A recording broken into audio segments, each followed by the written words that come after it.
My name is John Hilton, Senior Editor for Life Insurance and Annuities at Insurance Newsnet, and today I'm speaking with John Carroll, Senior Vice President and Head of Life Insurance and Annuities at LIMRA, and John is about to retire. Welcome, John. There's a smile. Thank you. Thank you. It's good to see you again. Now, one of the themes we've heard a lot about during this conference is the aging of the agent force. Yeah. It's been an ongoing issue in the industry for a number of years. Difficulty attracting young folks into the industry. Yep. So, any thoughts on that problem? Yeah, we talk about that all the time. It's a huge concern. Now, I think what's funny, though, is that 30 years ago, we talked about the average age of an advisor being like 57 or 58. And today, it's like 58 to 60. Like, it really hasn't changed. I don't know how that's happened, but it's always been there. And so that's always been a challenge. But I do think for the life insurance business in particular, it's a real challenge, right? So you've got the situation. Think about it, another huge change. Back 30 years ago, right, affiliated was king. Right, 2/3, roughly, a little less of the industry was affiliated or career agents. They did the lion's share of the business, right? And they would bring in young people. They still do to this day. They do a great job of bringing in young people and growing them and training them to be insurance agents. Problem is those firms have gotten smaller relative to the size of the pie. Today, they represent less than 40% of the agents out there, and independent are the bulk of the rest of it. They tend not to invest in young people. They hire experienced advisors, right? That's what their model is. So if they're the majority now, they're looking for experienced advisors. That makes it harder and harder to bring young people in. So they're trying. I think the industry has to do a better job of appealing to young people. I mean, it's such a purpose-driven industry, right? We actually have a reason to exist, and we bring real value to consumers. And that's what young people say they want today, but yet insurance is like, oh, I don't want to do that, right? So it's an interesting dilemma when you have something that you think would be very appealing to people, yet they kind of stay away from it. So I think that's an ongoing challenge that we're going to have to face.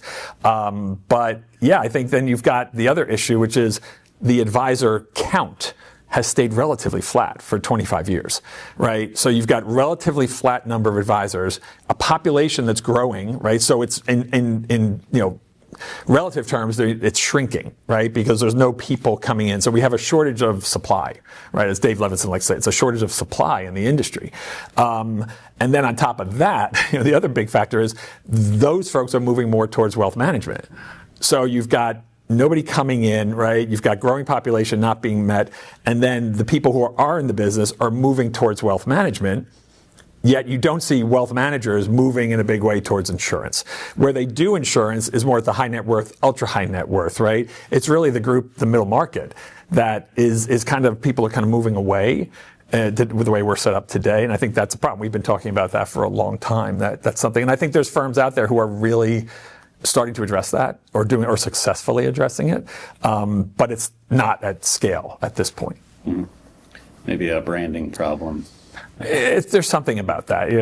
Ned Ryerson, Just watch that. He ruined it for everybody. So moving on to distribution, big changes there as well. So talk about what you've seen over your career in distribution. I mean, distribution is night and day from where it used to be, right? And I think really over the past 25 years, but the past 5 years have been a huge sea change. So start with, I mentioned already, 25, 30 years ago, affiliated career agency was king, right? Independent was smaller. That has literally flipped, right? It's literally gone from 60-40 to 40-60 in terms of advisors, right? In terms of business, the affiliated channel still does about 52%, so they're still over half, but again, that's way down from where it was. And the other, the independent has really grown in a very significant way. So that's a huge change because that has changed for everything, right? That's a loss of control to some degree over your sales force, a lot more competition for product. So again, that's just a big change. It's been great for many, many carriers, right? They've been able to really grow their business through that. But it just changes the dynamic of what you have. So then you look at the last 5 years, right? That's probably more than happened in the past 15 with, again, with private equity money coming in, the aggregation, right? The creation, or not creation, but the expansion of the IMOs. You now have 7 to 10 firms that are monsters, right? They're very, very large, that are aggregating and rolling up a lot of these smaller independent shops. So what does that mean? It's good in some ways, right? You have an ability for a carrier to go to a single place, right, and have a platform that they can take care of. That's great. The flip side to that, from a carrier perspective, though, is that there's scale on the other side.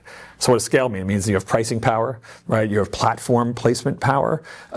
You don't control the advisor, but you certainly influence, right? You control some of the back office functions. So it's really been a game changer. What is interesting when you talk to our members, they say, so far we haven't really felt anything, right? Everybody's afraid of, okay, what's the ask going to be, right? But these firms are just, you see it every day. Right now, it took a pause for a while when rates spiked, right? You used to see it every day a couple of years ago.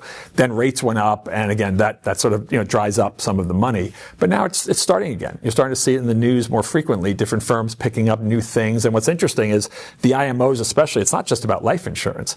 They're picking up, health insurance companies. They're picking up benefits managers. They're buying tech firms, right? They're building out this entire ecosystem.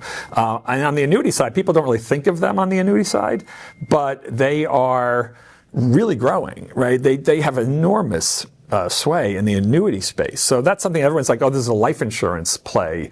But some of the bigger firms are probably, we don't know for certain, I don't know for certain, but could very well be the biggest annuity distributors in the industry, right? We haven't really looked at it in that way yet to really aggregate under them, because what our data generally comes from a carrier perspective.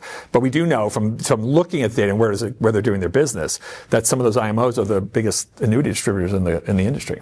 That was not the case. I mean, that was not even the case 5 years ago, much less 10 or 15. Huge change.